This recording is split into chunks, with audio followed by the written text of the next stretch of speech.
Yang terjadi di level indrawi itu adalah hal-hal khusus. Sedangkan semua kebenaran saintifik, teori-teori saintifik itu sifatnya umum. Yang kita uji di lapangan itu satu besi dipanaskan memuai, dua besi dipanaskan memuai, tiga besi dipanaskan memuai. Tapi tidak pernah secara eksperimental kita bisa menguji semua besi yang mungkin ada untuk membuat pernyataan bahwa semua besi kalau dipanaskan itu memuai. Nah, jadi karena para positivis ini yakin bahwa tidak ada kebenaran apapun kecuali harus bisa diindra, nanti mereka akan berusaha membangun seluruh teori kebenaran dan teori sains dari hal yang indrawi. Dan sudah mereka bangun selama berabad-abad. Ada yang namanya Francis Bacon, Auguste Comte, nama-nama yang tadi kita sebut ya.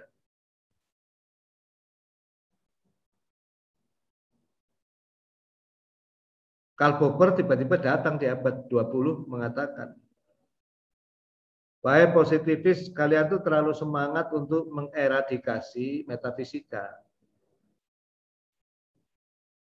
Saking bencinya dengan konsep Tuhan dan yang gaib. Tapi ketahuilah, seluruh kebenaran saintifik yang Anda hendak pertahankan itu akan habis total kalau Anda mengeradikasi seluruh prinsip niscaya rasional yang tidak akan pernah bisa dibuktikan secara indrawi. Ya, bagaimana pernyataan Karl Popper dan lain-lain? Nah, ini kita tunda, ini kita kasih apa namanya? Introduction dulu ya, a very introduction.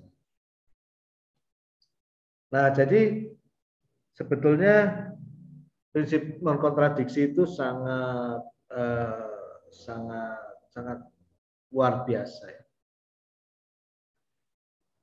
Dia sangat berguna dalam pencarian kebenaran. Nah, kebenaran matematis itu benar-benar hanya didirikan atas dasar prinsip-prinsip logis ya. Jadi matematik itu strukturnya hanya dua ya. Dia memulai kebenarannya dengan titik mulanya itu namanya aksioma. Dalam aksioma itu biasanya ada definisi ya. Nah, terus semua kebenaran matematis yang lain itu diturunkan hanya dengan menggunakan logika yang pada dasarnya seluruh prinsip logika, deduksi, silogisme dan lain-lain itu kembali ke prinsip non kontradiksi saja. Jadi matematik itu berdiri di atas prinsip non kontradiksi. Awal seluruh pengetahuan matematik itu dari aksioma pasti ya. Ya. Ya contohnya kalau Anda beli buku geometri karangan Euclid ya. Ini sekarang kita hampir nggak ada yang baca Euclid ya. Ini saya sharing saja, itu adalah buku kira-kira berapa ratus tahun sebelum Masehi ya. Kira-kira di zaman Aristoteles juga. Saya beli juga itu. Wah, pengen belajar geometri dari mbahnya gitu. Kenapa saya beli? Karena saya dengar Isaac Newton dan Einstein itu membaca buku yang sama, yaitu bukunya Euclid. Wah, tertarik itu. Nah, kita belajar geometri SMP itu susah banget membuktikan segitiga segala macam yang berbagai macam itu. Saya beli ya buku geometri Euclid itu. Nah, Bapak, Ibu-ibu, apa yang saya temukan di sana, satu pun tidak ada gambar bukunya ya. Semua definisi verbal semua. Titik, garis, dua, bidang. Itu semua omongan semua, buktinya semua omongan.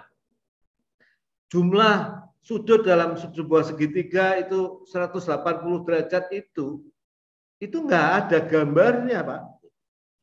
Semua itu adalah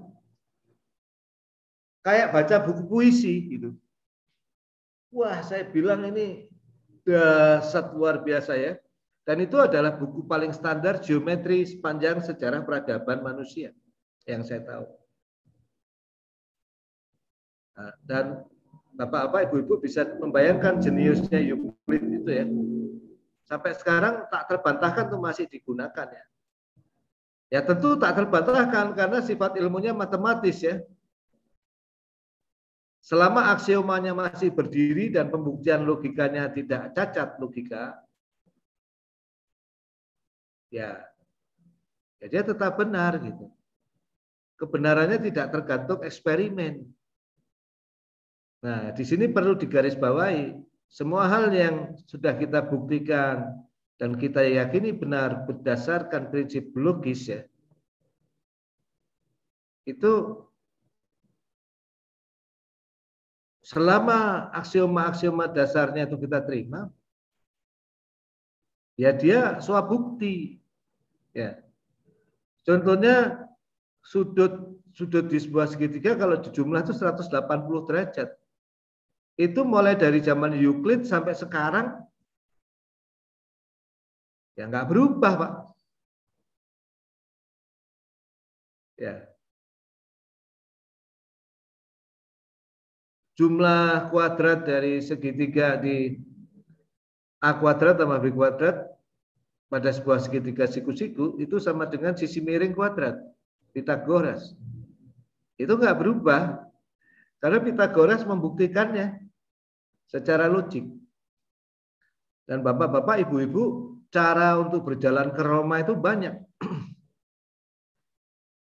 Teorema Pitagoras itu saking menariknya udah ada komunitasnya sendiri itu. Sampai saya amatin tuh udah ada 107 bukti yang dikodifikasikan orang sepanjang sejarah umat manusia. Lebih dari 100 cara membuktikan teorema Pitagoras. Kalau mau jadi profesor khusus dalam bidang membuktikan teorema Pitagoras itu bisa. Menghabiskan hidup hanya mencari bukti-bukti lain orisinal teorema Pitagoras. Itu adalah bagian dari keagungan sang pencipta ya, yang menciptakan akal manusia itu demikian indahnya, demikian konsistennya. Sehingga sebetulnya orang kalau betul-betul ingin mencari kebenaran, dia akan mencapainya. Ya. Isaac Newton itu betul-betul menjadi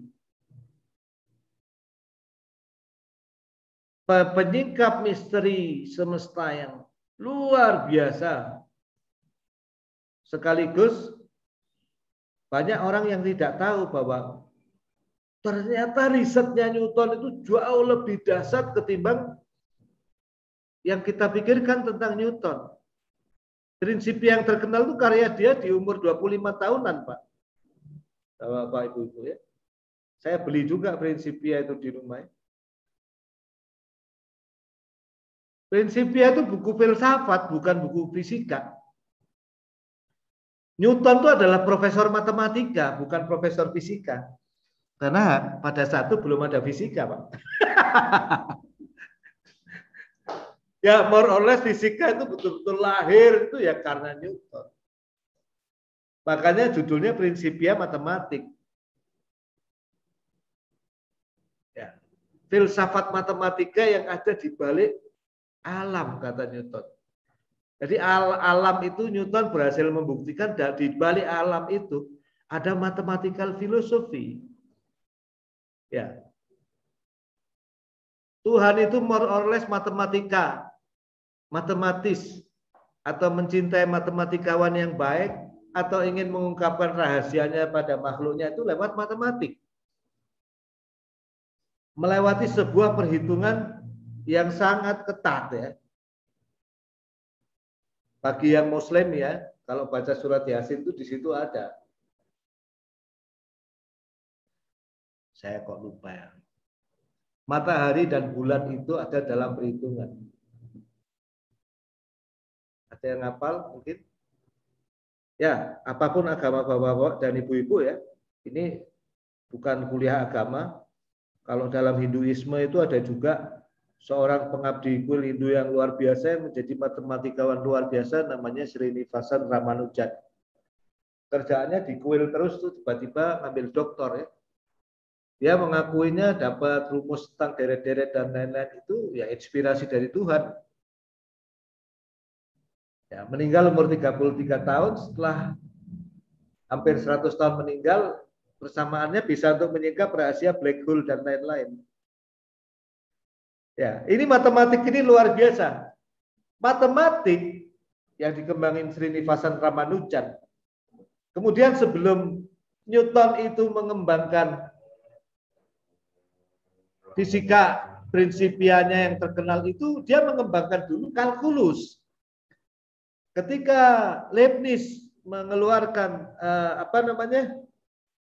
karya dia tentang kalkulus, Newton bilang, saya udah buat ini 20 tahun lalu.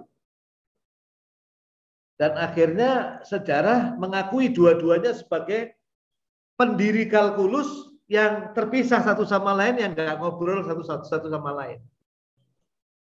Dan sekarang menjadi salah satu mata kuliah tersulit di matematik ya. Kita kalau sudah melihat integral lipat 3, persamaan diferensial, wah vektor matik, itu ruwet ya.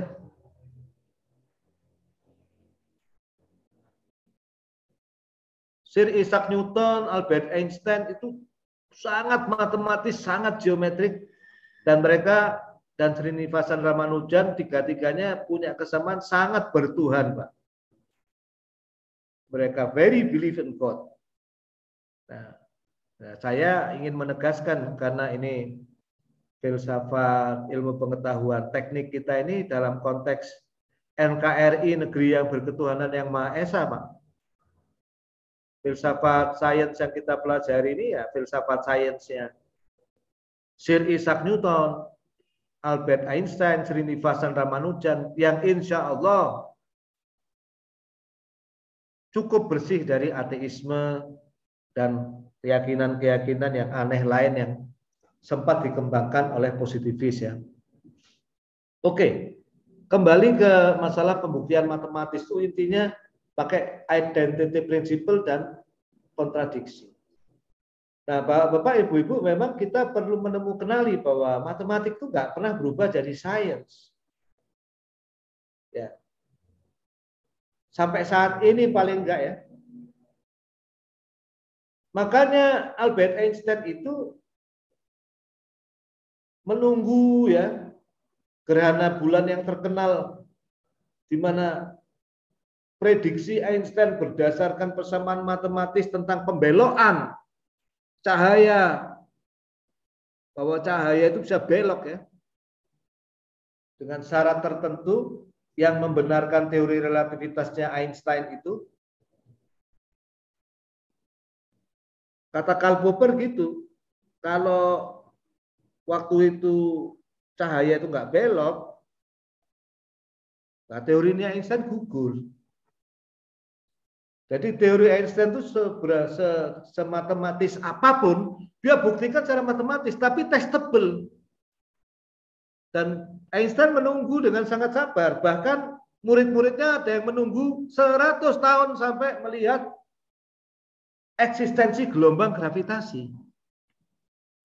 Jadi saya waktu kuliah, saya adik kelas Pak Medi ya, mungkin Pak Medi masih ingat, fisika murni, dosen kuliah paling sulit di elektro waktu itu termasuk fisika modern. Itu fisika 4 atau fisika 5 ya, saya agak lupa ya. Fisika 4. 225 mahasiswa, yang E itu 150, Pak. Waktu itu dosen itu menceritakan gravitasi itu merambat seperti gelombang. Jadi kalau ada dua benda, tarik-menarik itu tidak langsung, tapi mereka merambat dulu. Nah, kalau Newton nggak berbicara itu, begitu ada ya dianggap gravitasinya langsung ada. Tapi rupanya kalau ada dua benda, ada bersamaan pada waktu T, mereka kayak berkenalan dulu, gravitasinya merambat, Pak. Saya waktu dijelaskan tuh pening juga, gila juga nih. Itu Albert Einstein, Pak. Dan itu baru bisa dibuktikan secara empirik tahun 2015. teorinya diturunkan Einstein secara matematis tahun 1917.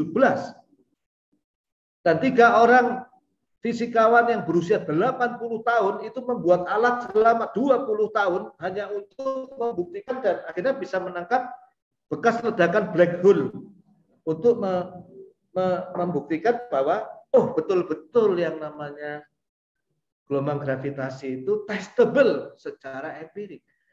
Dan bergeserlah dari kebenaran matematis menjadi kebenaran saintifik. Nah, namun demikian dalam discovery scientific, peran matematika ini luar biasa sekali. Sebagaimana peran prinsip non kontradiksi. Ya, orang membuat story ceritanya, benang merahnya seperti apa ini pakai logika. Kalau sesuatu itu matematis, pakai matematika, pakai geometri, pakai kalkulus, pakai matematika diskrit, pakai aljabar, abstrak, pakai segala macam teori matematik yang menghasilkan bidang yang luar biasa. Sekarang tambah lagi matematiknya dikasih komputer, jadilah data science gitu. Makanya saya lagi tergila-gila data science, Pak. Ya. Ini enggak guru besar ini karena tergila-gila data science. Bidang saya sendiri non linear, jadi males itu saya. Aduh, ntar lah. Karena pengen melakukan sesuatu yang bermanfaat untuk masyarakat gitu ya. Nah, data science itu adalah perkawinan lah ya. Jadi kembali ya, prinsip non kontradiksi ini di matematik digunakan luar biasa luas. Dan kalau yang punya talenta, tolong jangan fobia ke matematik. Kalau yang merasa kurang bertalenta pun jangan fobia juga. Matematik itu tidak sesulit yang kita pikirkan. Selalu ada cara mudah untuk memahaminya. Kalau matematik kayak susah, paling gampang salahkan guru kita dulu. Kata Einstein gini, kalau kita nggak bisa menjelaskan sesuatu ke anak berusia 6 tahun, berarti sesungguhnya kita itu tidak paham sesuatu itu. Jadi kalau bapak-bapak, ibu-ibu ditanya sama anaknya Tuhan itu apa, terus nggak bisa menjelaskan, berarti kita yang nggak ngerti Tuhan, Pak. Anak saya tertua yang sekarang sudah 35 tahun, waktu umur 3 tahun, dulu nanya, di tepi pantai nanya sama istri saya, Ibu, kenapa air laut kok enggak habis? Jadi dia rupanya mengamati air laut, kalau biasanya kita nyiram air di tanah kan habis itu. Nah dia di tepi pantai masih 3 tahun nanya, Ibu, kenapa air laut kok enggak habis? Saya pusing juga. Di situ saya paham, saya berarti belum ngerti kenapa air laut itu belum habis ya. Nah, salah satu nanti yang paling banyak digunakan membuktikan ya di dalam prinsip non kontradiksi itu namanya reductio ad absurdum. Apa reductio ad absurdum itu? Misalnya begini, digunakan kalau kita hendak membuktikan, misalnya bapak-bapak, ibu-ibu, saya minta membuktikan ada persamaan kuadrat x kuadrat ax kuadrat plus bx plus c sama dengan 0. Di mana a, b, dan c itu bilangan real. Konstanta yang diketahui. X itu variabel. Nah, pernyataannya kita kan tahu bahwa jumlah akar real dari persamaan ini bisa tidak ada, karena akarnya semua kompleks, bisa satu akar, bisa 2 akar. Tapi tidak pernah mungkin 3 akar, 4 akar, atau lebih. Solusi persamaan itu maksimum 2 bilangan real, kalau itu bilangan real. Nah, pertanyaannya seperti ini. Buktikan bahwa jumlah akar real, jumlah solusi dari persamaan kuadrat itu tidak mungkin lebih dari 2. Tidak mungkin lebih dari 2, Pak. 2, 3, 4, 5, 6, 7, 8 sampai sejuta nggak mungkin. Maksimum 2. Nah, itu membuktikannya harus pakai prinsip non kontradiksi, Pak. Karena ada kata-kata tidak mungkin. Dia menafikan seluruh kemungkinan eksistensinya.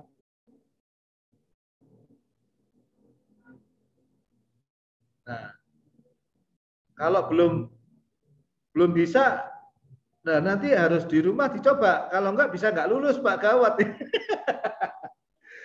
Challenge saya berikutnya, persamaan diferensial homogen. Ya, ini nggak ada papan tulis ya, tapi saya anggap bapak-bapak bisa membayangkan.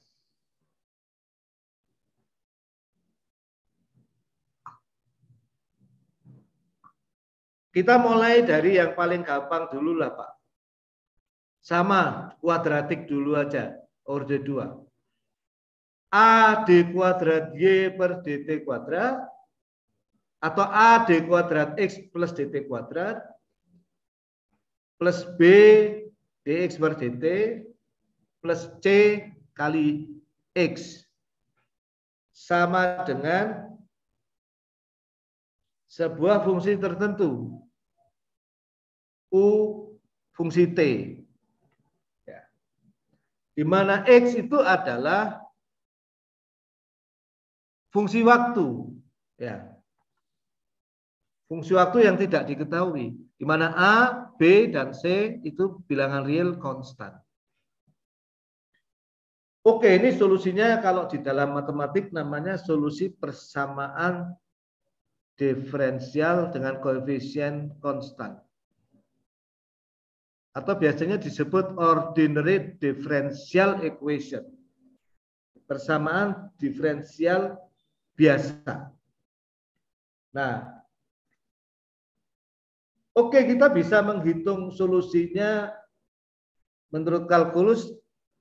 Mudah-mudahan bapak-bapak, ibu-ibu ingat ya, itu dengan pertama mencari solusi homogen, yang kedua mencari solusi khusus atau solusi partikular, dan solusinya XT solusinya itu merupakan jumlah solusi homogen dan solusi partikular. Nah,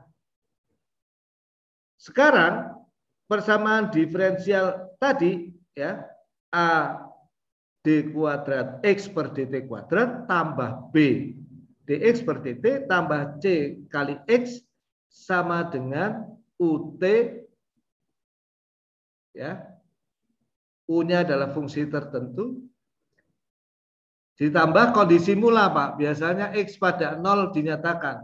X pada 0 dinyatakan, dan turunan X pada 0 dinyatakan, diberikan angka. Nah, menurut teori persamaan diferensial biasa, apapun jawabannya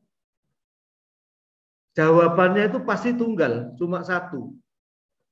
Ini perlu digarisbawahi. Itu namanya uniqueness theorem. Teorema ketunggalan solusi persamaan diferensial biasa. Dengan koefisien konstan dengan kondisi mula. Nah, jadi tidak mungkin kalau sudah ketemu solusinya tidak mungkin ada solusi yang lain. Ya, solusi kedua, alternatif solusi ketiga, alternatif solusi keempat. Padahal itu XT, Pak. XT itu maksudnya suatu suatu sinyal atau variabel terhadap waktu. Pak, banyak kemungkinannya jutaan. Tapi matematikawan dengan yakin mengatakan, enggak, ini solusinya cuma satu. Ya. Maksimum solusinya satu. Tidak mungkin 2, tidak mungkin 3, tidak mungkin 4, tidak mungkin 5. Nah, itu cara membuktikannya pakai reductio ad absurdum. Ya. Misalkan itu solusinya 2, ada 2 atau 3 atau 4. Nanti kalau solusinya lebih dari 1, terbukti ada kontradiksi. Karena terbukti ada kontradiksi, maka asumsi bahwa mungkin ada solusi lebih dari 1 batal atau tidak valid. Di bawah setelahnya ditulis QED, proven, terbukti. Nah, itu contoh-contoh penerapan teori prinsip non kontradiksi ini. Oke, sebelum saya lanjut, monggo kalau mau diskusi dulu.